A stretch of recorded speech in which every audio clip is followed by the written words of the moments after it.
All right, I think I'm going. Hello, everybody, and welcome to Telescope Talk Pro Hangout. My name is Tony Darnell from deepastronomy.space, and today we are going to be talking about the 30-meter telescope. This is a telescope that, once it's built, will be the largest telescope ever in the history of humanity. As its name suggests, the objective mirror will be 30 meters across. I know. So today we're going to be talking with Dr. Christophe Dumas, TMT. He's the TMT Observatory scientist and head of operations at in Pasadena, California, and he's going to be talking to us about this mission and project. And so I'm very excited to learn more about it. But you may have heard about this project in the news because the site where the telescope was being built was a rather controversial one. The mountaintop of Mauna Kea in Hawaii is home to many, many observatories, but it is also a sacred place for the native Hawaiians who'd love to see the mountain sort of left alone. Now, the project was on hold for a while some legal challenges to the permit to build the TMT were adjudicated, and on October 30th of this year, the Hawaiian Supreme Court affirmed the TMT building permit, allowing the project to move forward. We'll talk about that a little bit here today as well. So we're going to talk about everything related to this amazing telescope. So we're going to talk about the science, the engineering, and all the good stuff that we want to hear about, along with what the controversy has, meant to the project and what they are doing to protect the cultural resources of Mauna Kea, because that's really important, and the native Hawaiian community.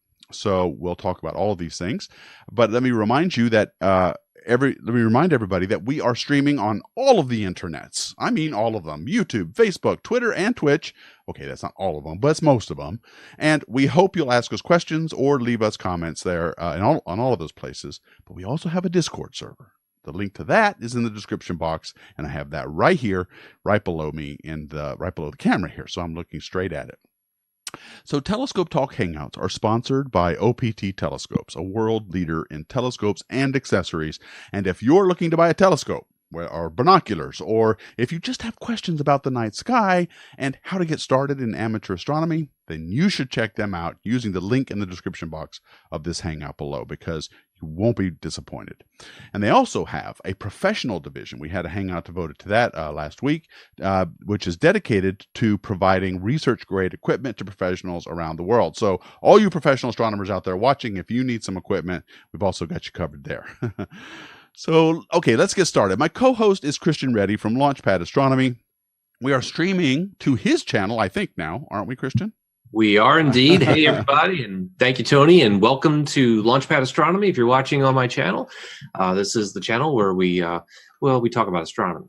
But over the summer, I did a bunch of videos about the upcoming next-generation telescopes, not the least of which is the 30-meter telescope, something that I'm really looking forward to. I know a lot of people are looking forward to it because when built, it will be the largest telescope in the Northern Hemisphere. So I'm delighted to be with you, Tony, and to be with our guest, Dr. Christophe Dumas. Okay, let me go ahead and bring everybody up. So welcome, Christophe, to our hangout. I hope I got everything right in our intro, but I would like to thank you very much for taking some time out to teach us a little bit about TMT. Why don't you start a little bit by telling us what your role there is, and maybe give us a big summary over what the telescope is meant to do. Okay, well, first I would like to thank you guys for inviting me, and I'm very excited to share my knowledge about TMT with everybody who's listening and watching. So my role as the TMT office is the observatory scientist. That means basically I'm the person in charge of making the interface between the telescope project, people building TMT, and actually the users of the TMT, okay, the scientific community. And also on top of that, I have another hat, which is a hat of head of science operation or head of operation. That means basically my group of people, which is quite small still, okay, but will grow with time. Okay, we will be the one operating the TMT when it is built. Okay, so we are working with engineers, system engineers, optical engineers, mechanical engineers, software engineers, all kinds of engineers, in order to make this virtual telescope become a reality. Good. And let me start. I want to put up. I've put up a graphic called the Observatory Rendering, and maybe you could give us sort of a brief summary of what the size of the telescope and maybe the kinds of instruments that'll be on it, as well as the kind of science maybe that you hope to do. Yes. Okay. So if I'm not mistaken, the image you see It's called Observatory Rendering. Exactly. So you see the telescope, with a cut through the dome, so you can see the inside and outside of the telescope at the same time. The dome itself will be almost 60 meters in height. Okay, so that's pretty high. Okay, but when you compare it to other telescopes currently being operated on the mountain, it's not that much bigger actually. Because if you look at it, because you can see the inside of the telescope, you see that it is actually all the space is occupied basically. Okay, it's space constrained, and it is very compact in terms of design, the telescope itself, but also the use of space. Just from the building next to it, you can have an idea about how big is the telescope. Okay, so what I can say is that the telescope itself, okay, will be about 50 meters high. You can see on both sides some platforms. Okay, we call them NATMIT platforms, and this is where the instruments for science are going to be basically put together, assembled at the observatory, and then operated when they are ready to be operated. Okay, and you can see obviously the primary mirror, which is 30 meters in size.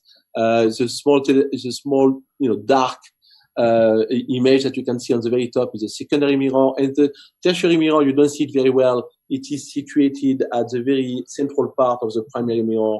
It's sort of grayish right now. Okay, yeah, I'm going to show that animation for the optical path in just a second, but let me go ahead and show this rendering of the mirror, the primary mirror. I'm now showing TMT primary mirror. That's the mirror, folks. And how many hexagons make this thing up, Christoph?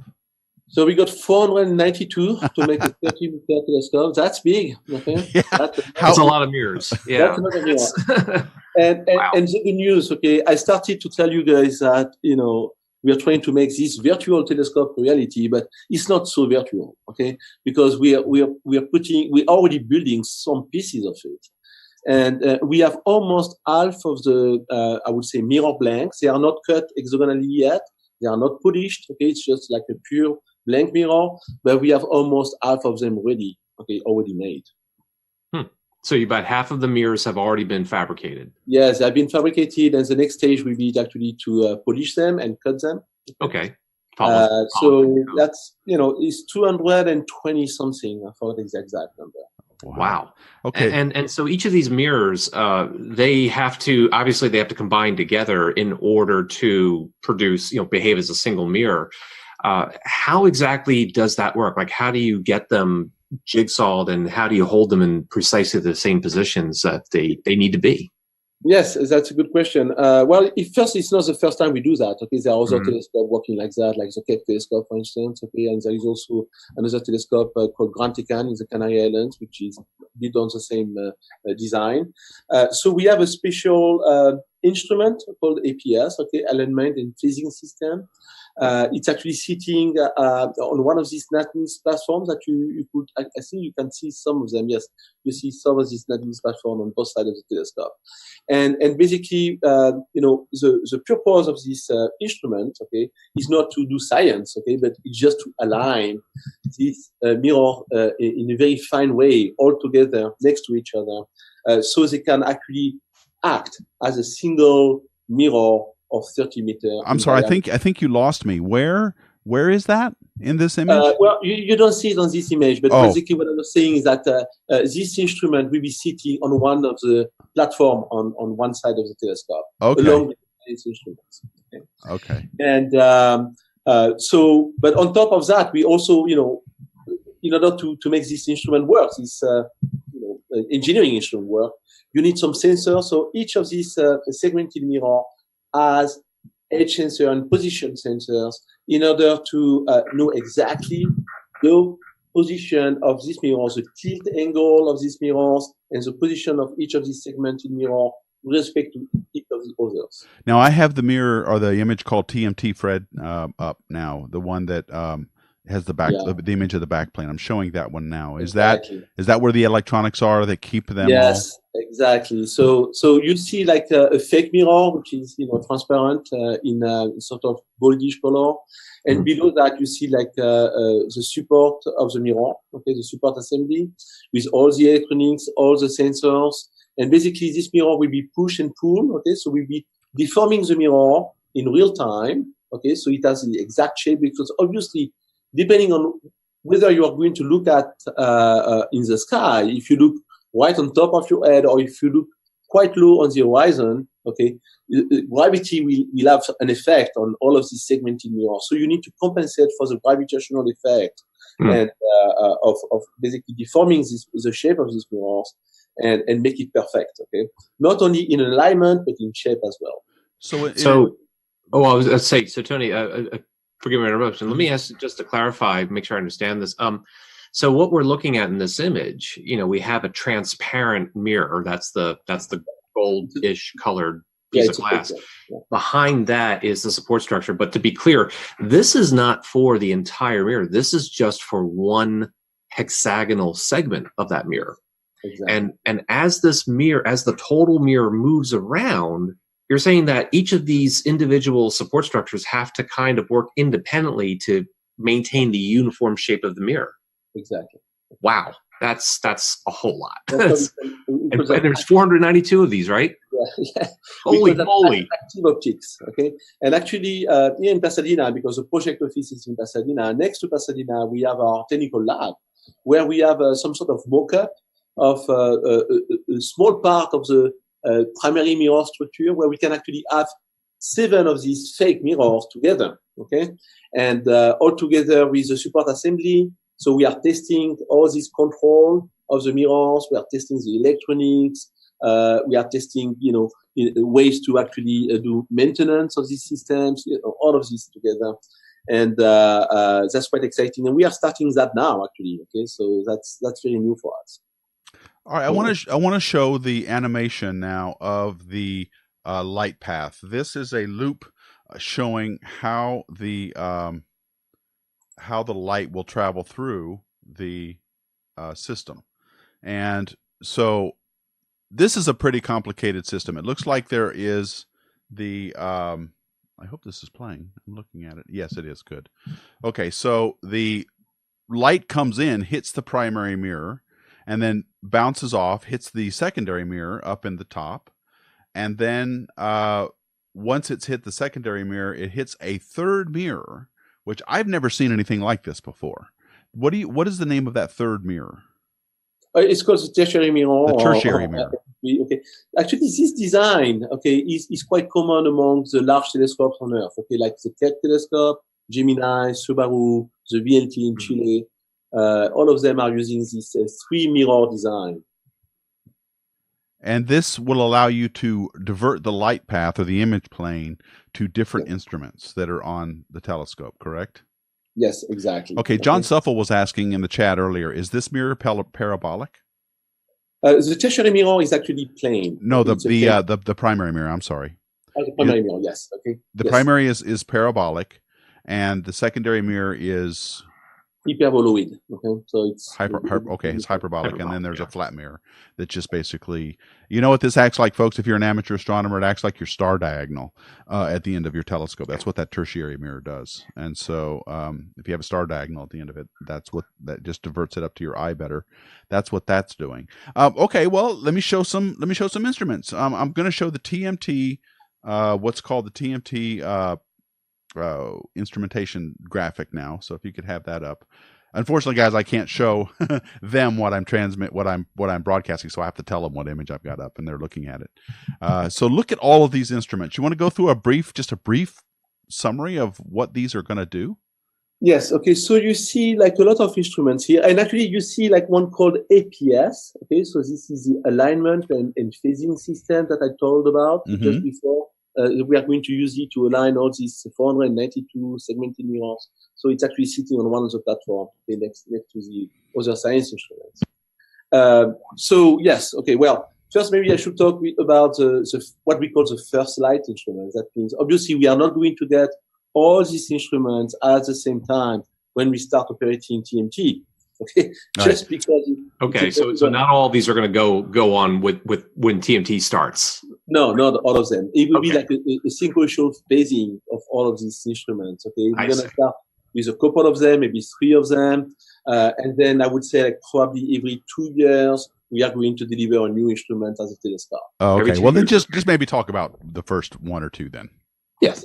Okay. So, but I mean, I will talk to more than, the first light instruments, because some of them, I would say, are really going to be dedicated instruments to answer very critical questions about science. Okay, and so we come back to that later, maybe in this screen. So the first light instruments are going to be IRIS, and you actually see it on the left side of this image. Okay, it's an instrument that works in the near infrared. That means if you're a bit familiar with wavelengths in physics, okay, it's not optical. This is kind of wavelengths you don't see with your eyes. Okay, so it's a bit warmer, okay, than optical or visible light.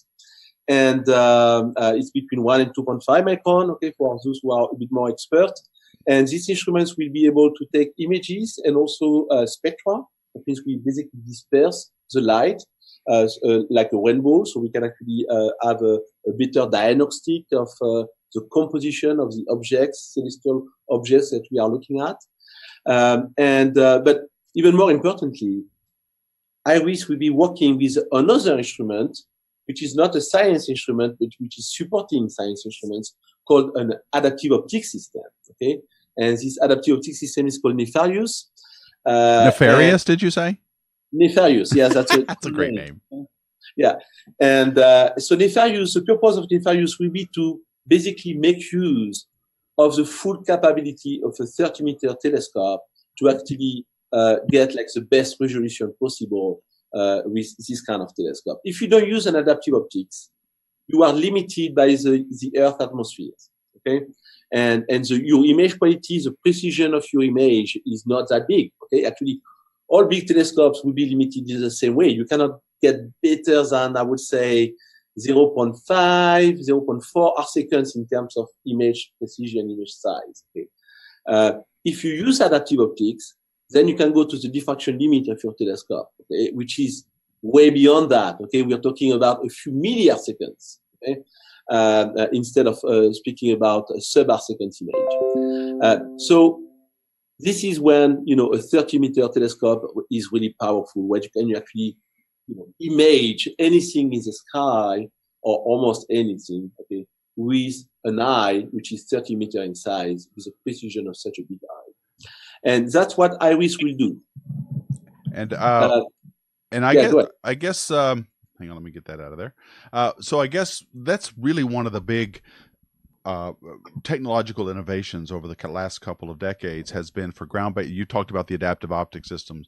None of these instruments that you're putting on these telescopes and large telescopes like this really can do much more without an adaptive optic system, and that's what basically makes the atmosphere, the effects of the atmosphere, the scintillation or the star twinkling or whatever it is that's going on high above our heads. Basically, it just subtracts all that out. It gets well, it doesn't subtract it, but it negates those. It changes the waveforms so that you can get a nice crisp image. Is it good enough, Christoph, to rival something in space, the current state of adaptive optics now? Yes, obviously. Okay, because you cannot build a 30-meter telescope in space yet. That's right. Although they want to. There are plans. Open. Okay, and maybe in the future it will be possible. Okay, but for the time being, I think it's too much of a challenge. Okay, to put together such a large telescope in space. So yes, in terms of image precision, okay, a telescope from the ground, like the 30-meter telescope, can actually do better, outperform space telescopes. And in terms of, I would say, spatial resolution. Okay, also in terms of sensitivity, because if you combine these adaptive optics, that's basically shrinking the light exactly where it should be. Okay, instead of having the light, all these photons spread out by the Earth's atmosphere over like a wide patch, okay? You really concentrate the light where it should be. Then, obviously, if you combine these adaptive optics with a 30-meter class telescope, you are much more sensitive, okay? So the sensitivity of the telescope goes to the square of the diameter. And so when you use adaptive optics, you go to the power of 4 instead of going to the power of 2. Okay, so in terms of sensitivity, we can actually outperform sensitivity or resolution. Yeah, that's what I want to clarify. We're talking about sensitivity. Yes. What do you mean by that then? Yeah. How's that differ from resolution?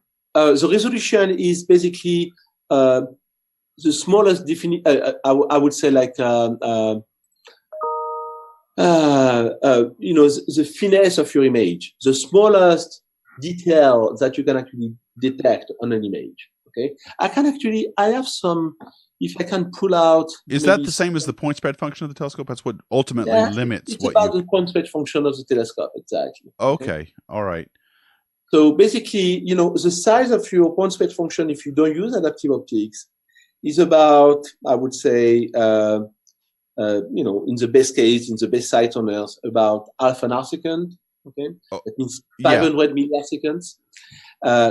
We can do 100 times better with a telescope using adaptive optics. We can get images as fine as a few milliarseconds. Right, but I don't mean to push this point, but when you say that an image is that the performance of a telescope is diffraction limited, what you're also saying is that you are limited only by the optics, the physics of optics, where when you have an optical system and you do things with light, that's your limiting factor. So the point spread function, I always thought, was a limiting factor of the optics. No matter how well you build a mirror or a lens or anything, you're going to have some smearing of that. You always have. Okay, and that, exactly. But how does adaptive optics change that?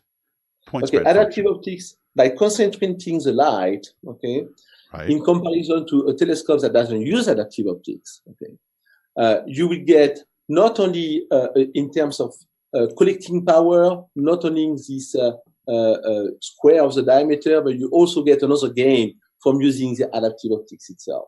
Okay, the 30-meter telescope compared to today's telescope of 10-meter class. Okay, obviously we give you something like 10 times more light, because they are more or less like 3 times bigger in diameter. 3 to the power of 2 is 9. Okay, let's call it 10. Okay, so 10 times more light. Now, if you on top of that, that's just without using adaptive optics, just because you have a big telescope. Okay. Now, if on top of that you add adaptive optics, you concentrate the light compared to a telescope who doesn't have it, then you gain another factor in terms of sensitivity. And that makes really something very powerful when you compare it to what we can get from space today. Okay. Agreed. Okay. I think I get what you're saying now. And I would say that a space telescope advantage obviously is that there is no atmosphere. Okay. So you are not losing at any wavelengths. Okay. You have you have no sky, okay? So you can observe at any wavelengths you want, in the mini-infrared, into ultraviolet, or even at shorter wavelengths. While you cannot do that from the Earth because you have these windows in the Earth's atmosphere that you need to observe through, okay? And on top of that, as you said correctly, adaptive optics cannot correct everything. It just corrects part of the image, okay? So you still have some residual, of the aberrations created by the Earth's atmosphere which are not corrected. And the space telescope doesn't have that. Okay, so I would say, like, in terms of stability of your point spread function, space telescope is outperforming a ground-based telescope because it has a very stable PSF. You know how to model it at any given time. You know what it looks like, and this is very powerful. So you're getting so the advantages are several here. First of all, we have a much larger mirror, so it's collecting more light than, say, the Hubble Space Telescope can.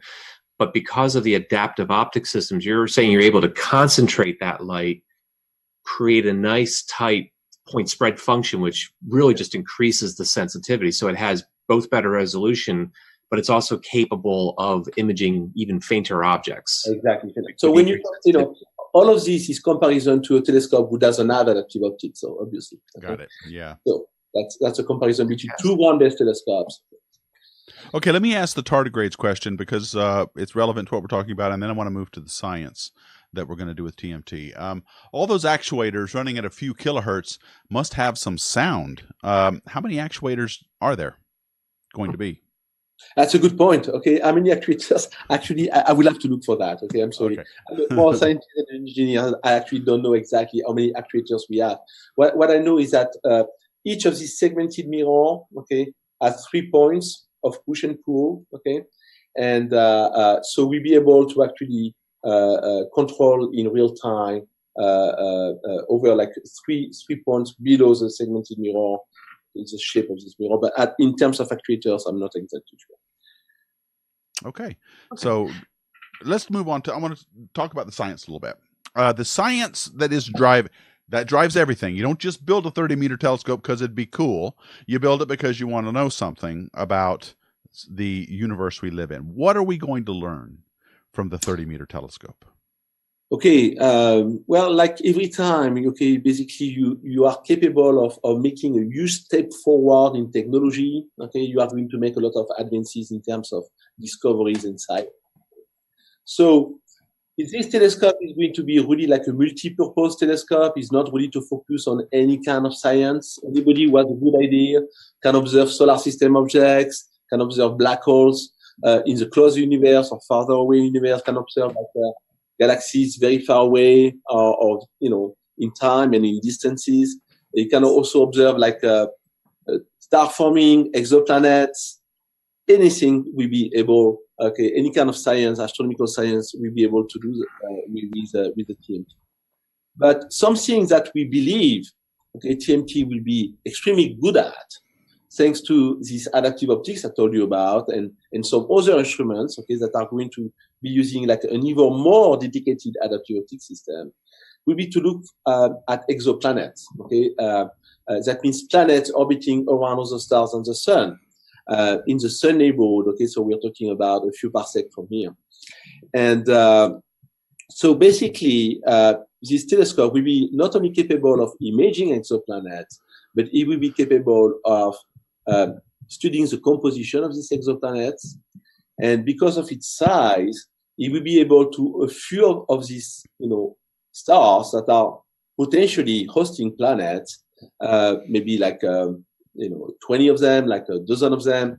It will be able to image any planet that's actually in the habitable zone of this star. That means what we call the habitable zone is a zone where a planet resides, which is not too cold or not too hot. So actually, presumably, okay, if we make some comparison with Earth, life could actually develop on this planet. So I think that with a 30-meter telescope or any ELT class telescope, for the first time in history, before actually we have dedicated a space telescope who are going to do this kind of science only, it will be the first time that we are capable of imaging and characterizing the atmosphere of an exoplanet in the habitable zone and as small as a few Earth masses. No, we are not even talking about huge Jupiter-sized planets.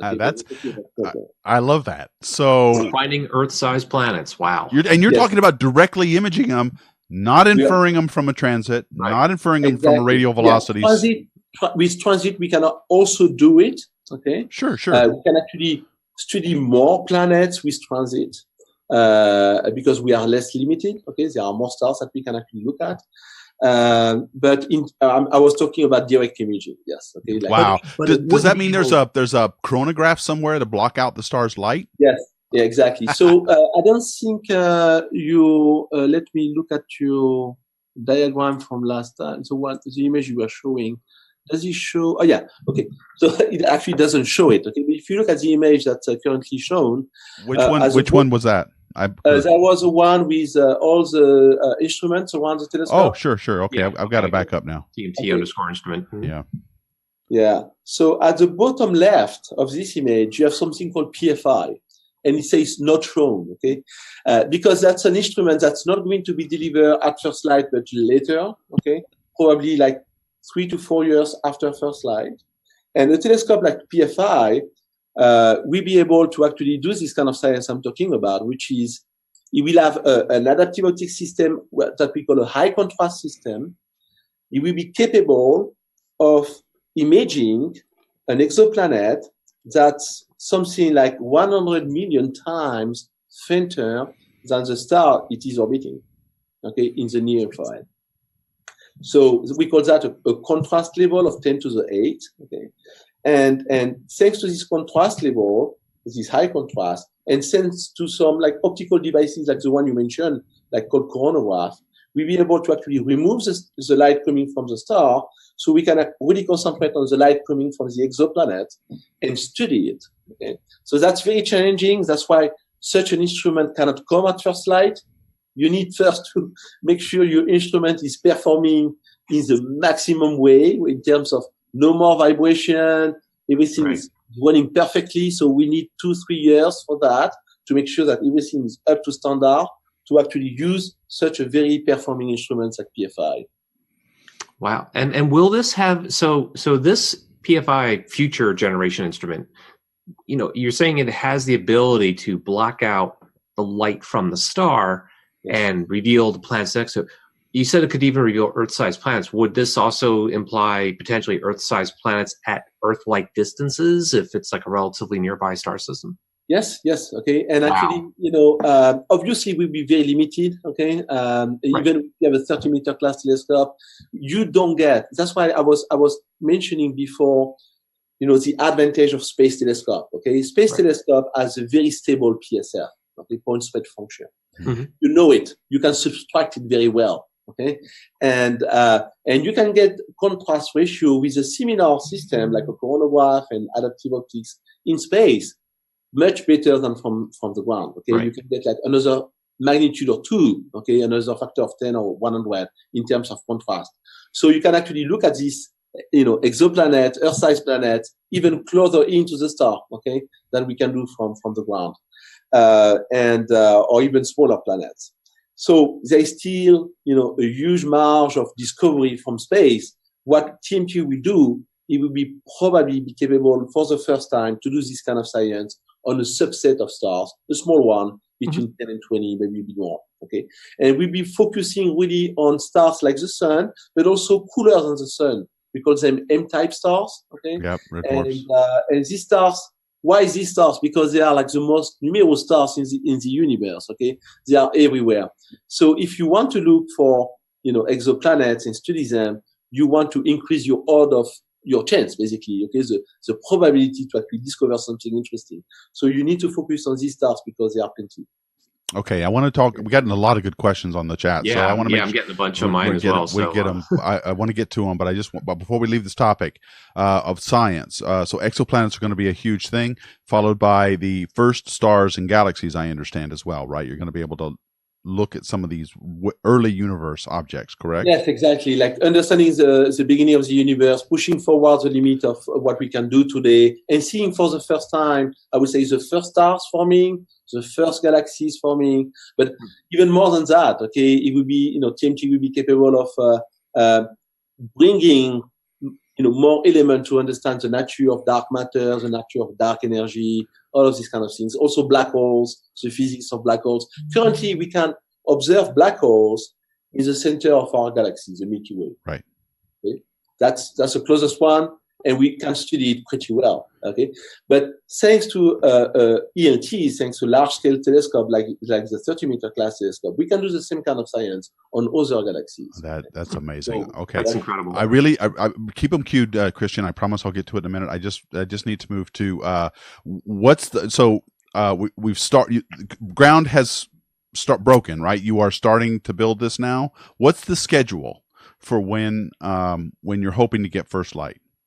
Yeah, good question. Well, as you mentioned at the very beginning of this live stream, okay, we had the good news on October 30th to get the approval from the Supreme Court to actually go ahead, okay, and so our permit to build is valid, and we want to use it, okay.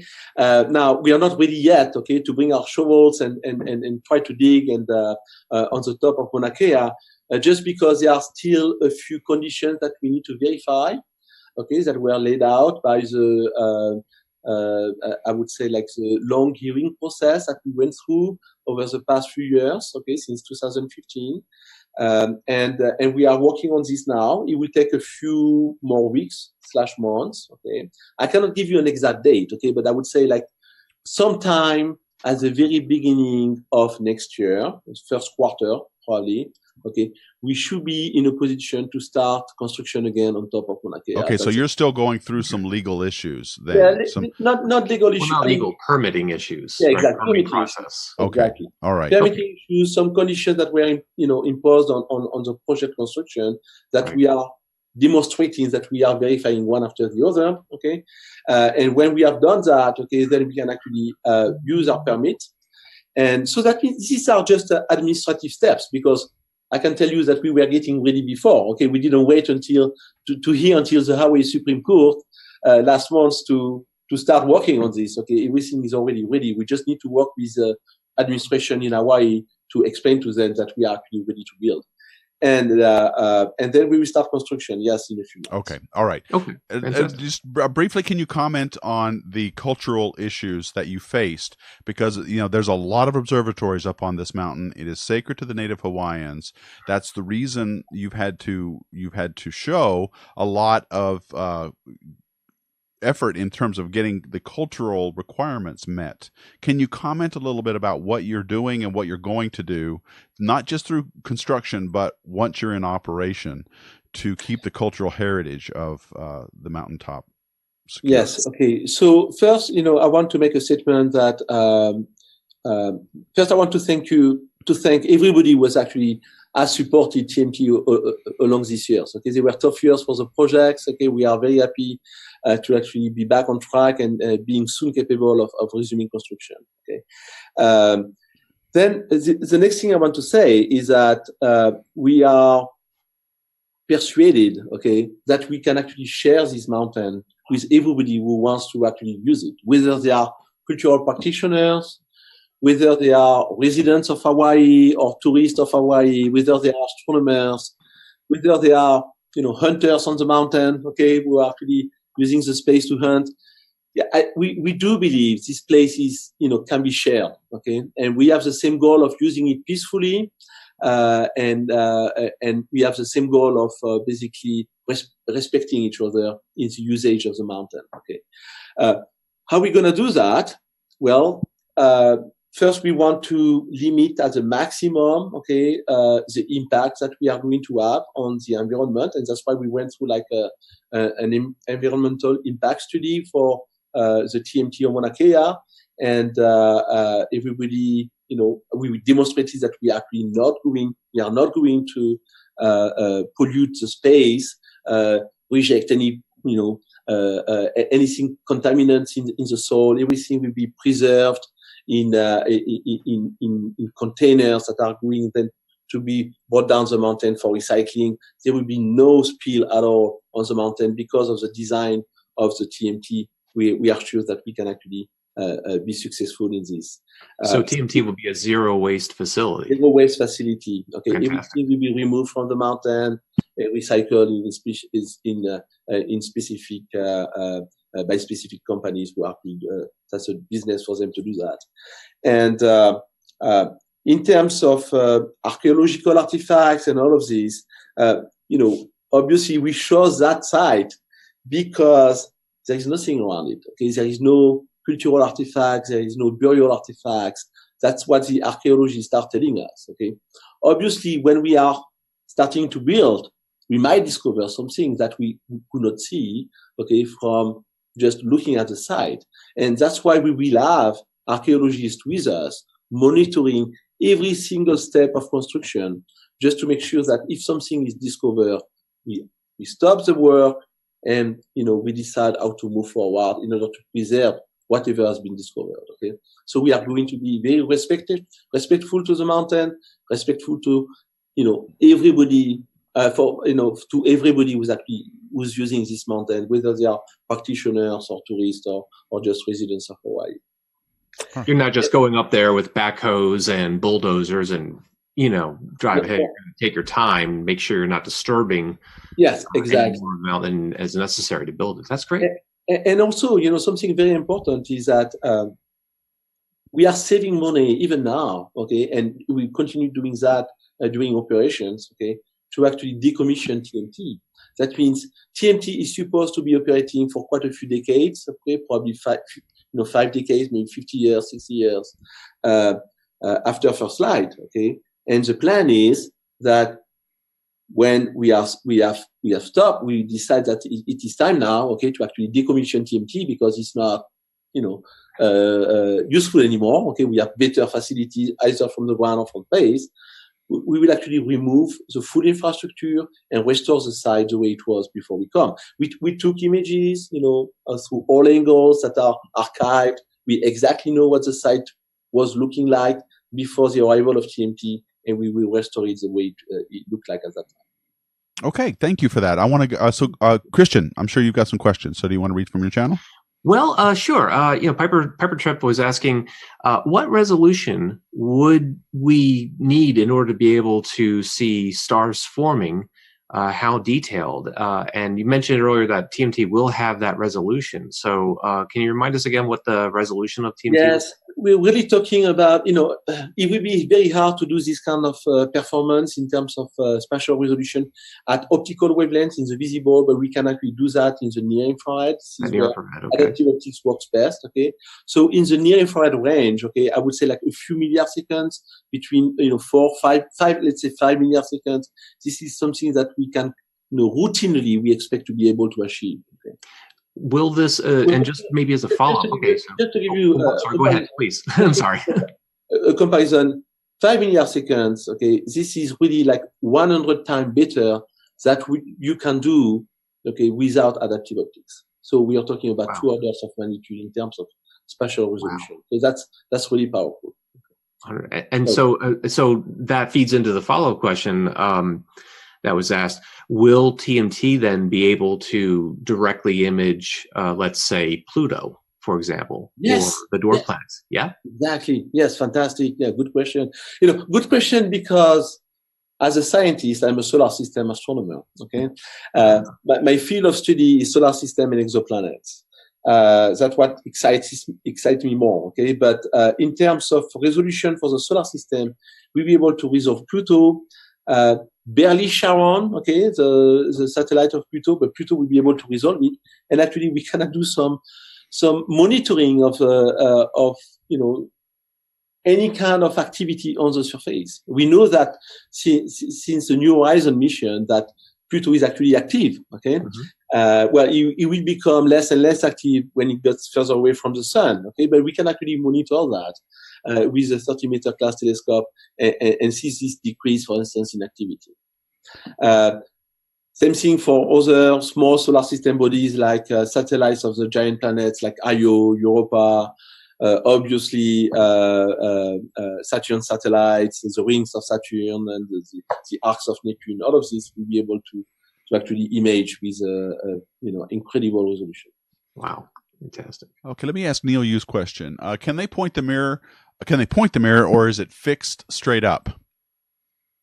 No, you can actually move the telescope around, okay, and until a certain point. I think our limit in terms of elevation from the horizon is close to 30 degrees. It might be 25. Okay, I'm not exactly sure about the number, but it's actually quite low, okay, and which is good, okay, because from Mauna Kea, if you want to observe our own galactic center, it's a black hole in the middle of the Milky Way, you need to point your telescope quite low on the horizon because we are in the northern hemisphere. Why, if this point in the sky is actually best used from the southern hemisphere. Okay, I just put that dome enclosure graphic up for no reason, folks, just because I wanted you to see it, but it's not a normal design for a lot in a lot of ways. Is this primarily an alt-azimuth drive? Yes. Okay, yes. Which means it turns this way and then around in azimuth, and then it goes back and in forth elevation like this. and so azimuth. Okay, I have lots more questions, but it's not my time. I'm going to give it to the guys here. Let's see. Do you have another one, Chris, to read out? Because let's see. No, go ahead, Tony. I think you got a bunch of questions in your okay. So Condor Boss, could the TMT be paired with a copy to make an interferometer like Keck 1 and 2? It would be very hard to make a copy of the TMT. Okay, just because it's already quite expensive to build one, and even if the cost of building a second one, okay, will be lower than building only one.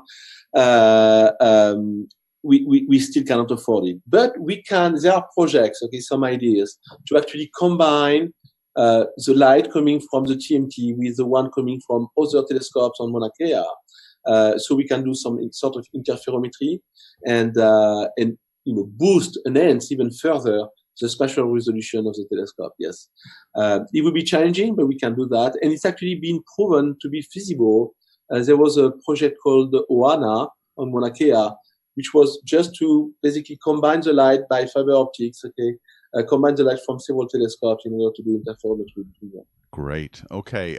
This is a good question. James Dugan is asking, he's commenting, couple of Earth mass sized planets. Wow. How many pixels is the camera, and how many pixels would an Earth sized planet take up on the camera? Now, there's many instruments here. Let's clarify that. Yeah. So there's also many cameras. So we should probably talk, what was it called again? The APS? PSI. PSI, sorry. That is the one that's exoplanet related, correct? Yes, exactly. The Planet Finder instrument. Yeah. Yeah, actually, you cannot resolve an exoplanet.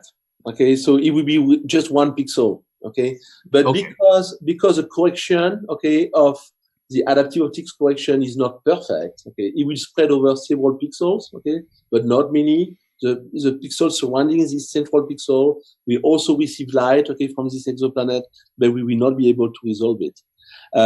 Typically, the minimum amount of pixel you need is 2 pixels per resolution element.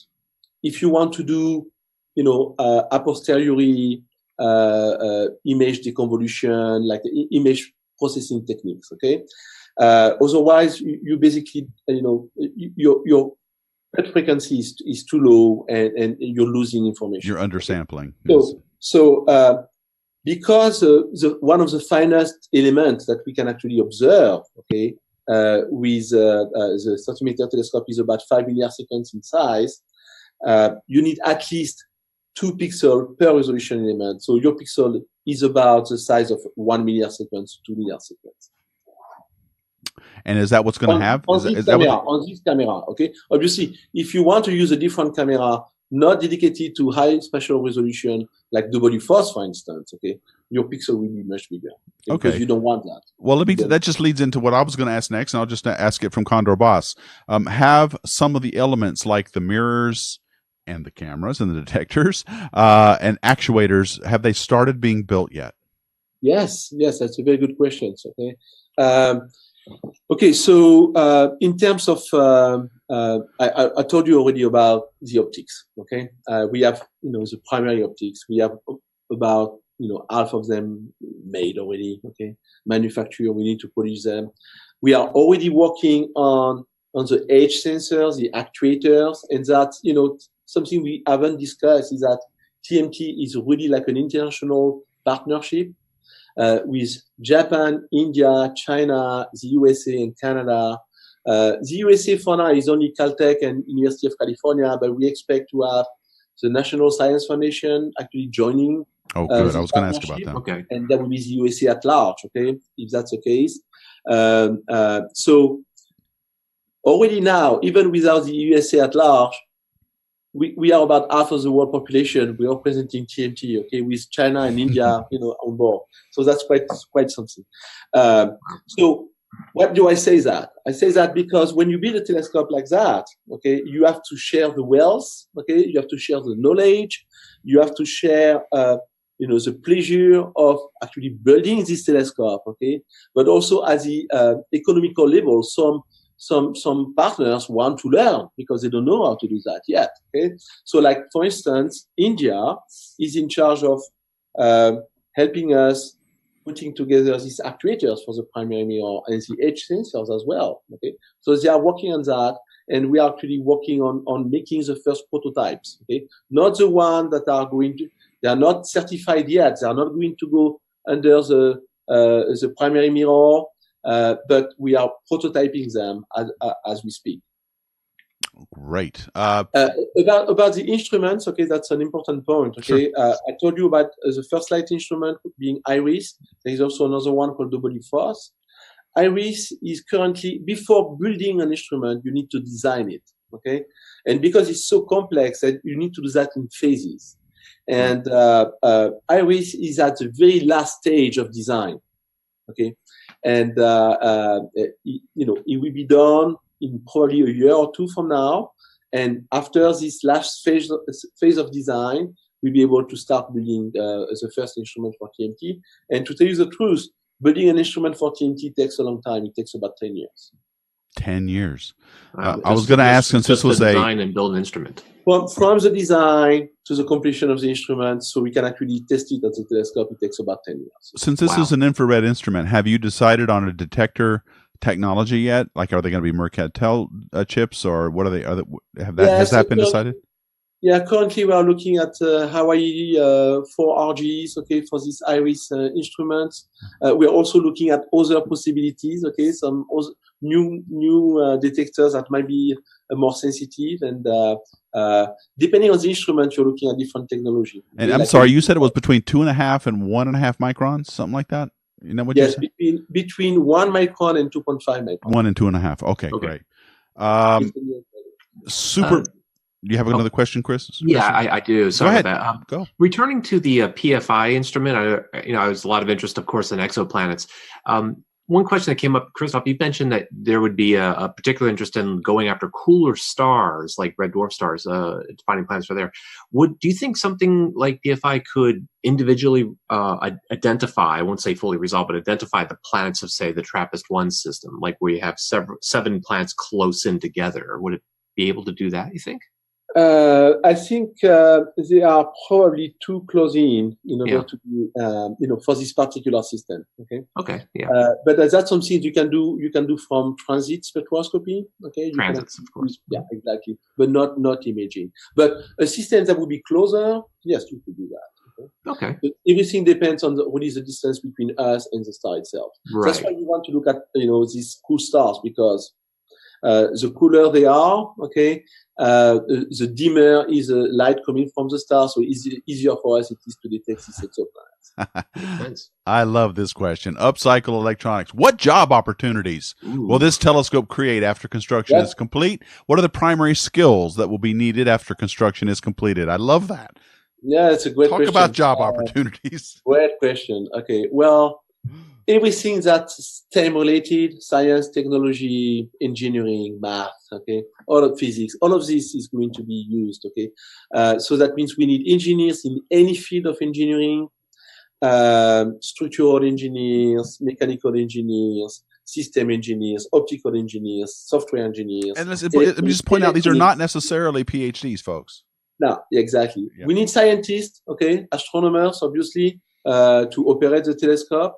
But actually, interestingly, astronomers are the lowest represented among the staff of TMT. Okay, we only need something like a dozen astronomers to actually operate the TMT, while you need a total of about 150 people to make the telescope work. But that's I would say like science and technology is not only the field, okay, of possibilities to actually get a job on such a telescope. We also need like regular jobs. We need administrative people, we need human resources people, business people, contract and procurement, all of these people, okay, people who are going to do the maintenance of the telescope and the facilities. So it's like a mini company in itself, okay, so it has a wide spectrum of profile in terms of job opportunities. Obviously, the focus is on STEM. Thane Curie, can you contact Tony to do a stream with him? Sounds like you would be a great guest on Deep Astronomy. Yeah, go ahead and do that. There is a contact form on my website. We'll talk. Looking for guests all the time. Is superluminal, is this primarily for deep space observations, or are there any solar system targets the telescope will image? Well, we've already talked about Pluto. Yes. Yeah, actually, TMT will be quite good at observing solar system targets, okay, because it has it can actually track fast-moving objects, okay, including like near-Earth asteroids that basically come very close to the Earth, or comets that come very close to the inner solar system. It will be able to track them and study them quite efficiently. Got all that resolution, folks. It'll be nice to point it at Mars. One more question from Superluminal. Since it is a parabolic scope, does that mean that the individual mirror segments are not identical? Yes, they are not. Okay, that's a good question. Okay, and actually, the telescope, in itself, is split into several regions. Okay, and each of these regions has something like 82, I think, or maybe I might be wrong by a few numbers of them, but 82 different segmented mirrors. Okay, and that are replicated across the full circumference of the primary mirror. So all of them are different, and the hardest one to make are actually the one at the very edge, because they are the ones that are the most warped. Okay, the one closer in, very close to the center, are more flat. So we are actually starting with these ones, okay, and then we are actually doing the other ones last. Yes, and so as we were talking, I'm showing the final animation of a rendering of what this thing is going to look like. It sounds like we're looking at a decade or so, aren't we, Christoph, before first light, at least? Let's assume that we start construction again next year. We hope to have first light of the telescope in 2027, 2028. So it takes a bit less than 10 years to build, okay? Close to 8 years. 8-9 years, okay, is probably like a good time frame to get first light. All right, and fantastic. When you're talking about the observing time on this, some of the things are going to require almost a lot of survey time to be able to, like if you want to look at exoplanets or transits of exoplanets, you're looking at a lot of time. Will there be a time allocation process for astronomers, and can they block off like large enough times to see enough light curves to maybe? Yes, that's a good question. Yes, okay. Some projects will need like a dedication of a lot of observing time in order to get either like a sample large enough of target so you can actually answer your questions, or go deep enough in terms of sensitivity. Okay, or sometimes a combination of both. So yes, there will be a time allocation process. Each partners will basically manage his own time allocation process. But I mean, some projects which are very large and of interest of all partners together will require some special mechanism where each of these partners are actually putting in a pool of time, telescope time, some nights of telescope, in order to be able to actually carry along these large programs, okay, that do require like hundreds of hours or hundreds of nights sometimes. Okay, and one final comment: what effect will this have on as the construction is going on with the other observatories, if any? I'm sorry, I didn't hear. What effect will the construction have on the other observatories on the mountain while it's being built? Will there be any interruption or impact to operations? Yeah.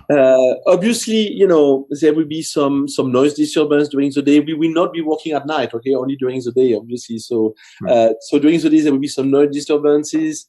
There will be some creation of dust, okay, and we will monitor that. So depending on the wind direction, this might affect, some other telescopes. We will reduce that as a minimum, okay, by basically watering the ground as much as we can, okay, but it's expensive to bring water up there because there is no water, obviously. So we do whatever we can to minimize the impact on the observatory's operations. Something that we haven't mentioned is that this telescope will not be on top of Mauna Kea, okay? It will be below the summit and quite far away from the other telescopes. I did not know that. Okay. Right. Yeah, exactly. And, just to minimize the impact, the visual impact also, it will only be visible from 15% of the Big Island. Okay. So, most of the time when you are on the Big Island, you will not be able to see the TMT unless you go on the mountain. Okay. So from the very northwest part of the island, then you will be able to see the TMT, but from this very small section. And this is to help keep it from appearing as like an eyesore to the exactly ground. Yeah. Mm-hmm.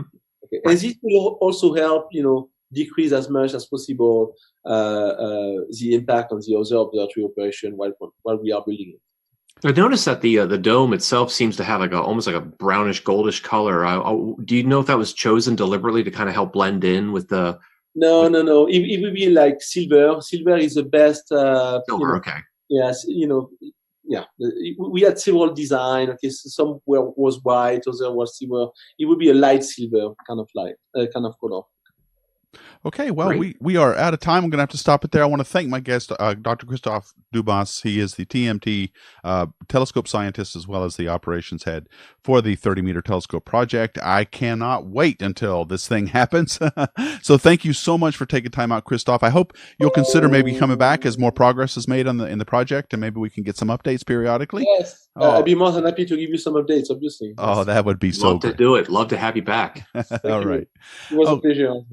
All right. Well, thank you so much. And I want to thank you guys for watching. Thanks OPT Telescopes for sponsoring these Hangouts. And as always, keep looking up.